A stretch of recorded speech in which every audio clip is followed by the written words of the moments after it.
수산업자도 아닌 일개 잡범 김태우 사기 사건에 연루된 대단하신 분들 내용을 2탄에 이어서 알려드리도록 하겠습니다.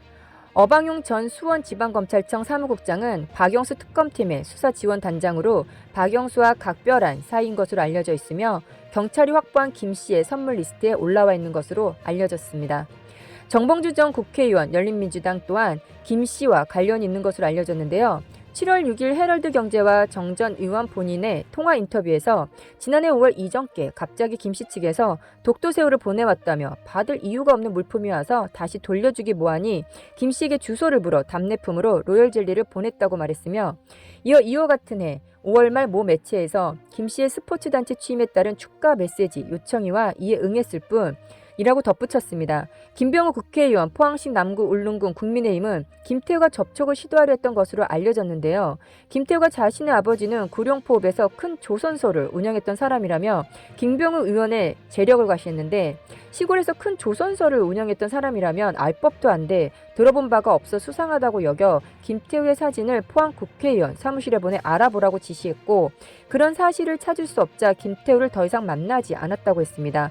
김정재 국회의원 포항시 북구 국민의힘은 이동훈의 소개로 김 씨와 만났으며 김정재 의원 측은 사기꾼인 것 같아서 사실 확인 후 거짓인 것을 확인하고 더 이상 만나지 않았다고 해명했습니다. 홍준표 국회의원 대구 수성구 을 국민의힘은 본인의 SNS를 통해 밝힌 바로는 김정재 의원처럼 역시 이동훈의 소개로 김태우와 만나 식사를 한 바가 있는데 그때 휴대폰으로 포르쉐 벤틀리 등의 슈퍼카 사진을 보여주는 등의 말과 행동들이 너무 황당했고 명함에 필요 이상으로 많은 직함이 있는 게 수상해서 자체적으로 사무실 주소까지 조사했으며 조사한 결과 사무실 주소는 포항 구룡포읍의 매우 한적한 길거리에 있는 매우 허름한 건물이었고 결국 정상적인 사람이 아니라고 판단하여 속지 않았다고 했습니다. 당하지 않는 것이 천만다행이라고 소감을 말하며 정치를 하다 보면 지지자라고 하면서 만나는 수많은 사람들이 있는데 그 사람들과 한두 번 만났다고 해서 바로 비난의 대상이 되는 것은 옳지 않다고 주장했습니다. 지지자를 만났다고 해서 비난하는 것이 아닌 문제가 있는 사람을 만나 사회적 물의를 일으킨 것에 대해 조사를 하는 것임에도 조사에 논점을 흐리면서 이렇게 답변하는 홍준표 국회의원이 이해가 되지 않는데요.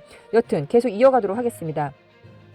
송경창 경상북도 환동해지역 본부장 전 포항시 부시장은 김 씨가 한국농구위원회 회장으로 위장한 뒤 고향인 포항시의 포항시청을 찾아가 원래는 이강덕 시장을 만나려고 하였으나 그날 이강덕 시장이 일정으로 인해 부재하여 송경창 당시 포항시 부시장을 만나서 면담을 했고 김 씨는 이 자리에서 농구대회 주최를 건의했으며 포항시는 코로나19 상황으로 인해 힘들다고 답변을 했다고 했습니다.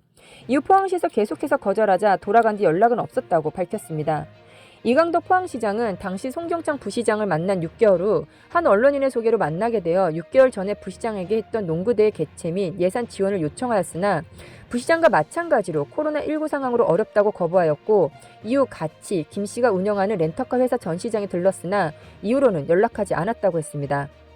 월간 조선 취재팀장 출신이자 이 사기극에서 매우 중요한 역할을 했다가 결국 그 자신도 피해자가 된 송승호, 조선미디어 출신이 이동훈 전 조선일보 논설위원, 엄성섭 TV조선 앵커 등 관련된 언론인 중에 유난히 조선일보 계열이 많아서 이를 비꼬는 기사가 나왔는데요.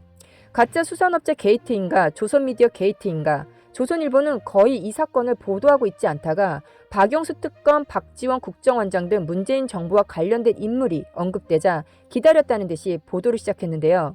신미민주언론시민연합 사무처장은 이는 전형적인 내로남불식 보도다. 조선미디어는 전 현직 3명이 연루된 이 사건에 대해 독자와 국민 앞에 공식적으로 사과하고 내부적으로 진상조사를 시작해야 한다고 강조했습니다. 범인 김태우는 수산업자 행세를 했을 뿐 실제로 수산업을 영위한 적도 없고 어업인들은 그가 수산업을 한 적이 없음에도 언론 보도에서 수산업자라고 보도되는 것에 반발하여 성명을 내기도 했는데요. 이런 수산업자도 아닌 일개 잡범 김태우 사건을 보면서 가장 크게 느낀 것은 견물생심입니다. 물건을 보면 그것을 가지고 싶은 욕심이 생긴다는 뜻인데요. 그 욕심으로 인해 자신의 지위와 책임 그리고 사회적 위치까지 망각한 사람들을 보면서 앞으로 나라가 걱정되고 언론에 대해 불신이 생기고 법의 위상이 나락으로 떨어지는 아주 불편한 느낌이 올라오는데요.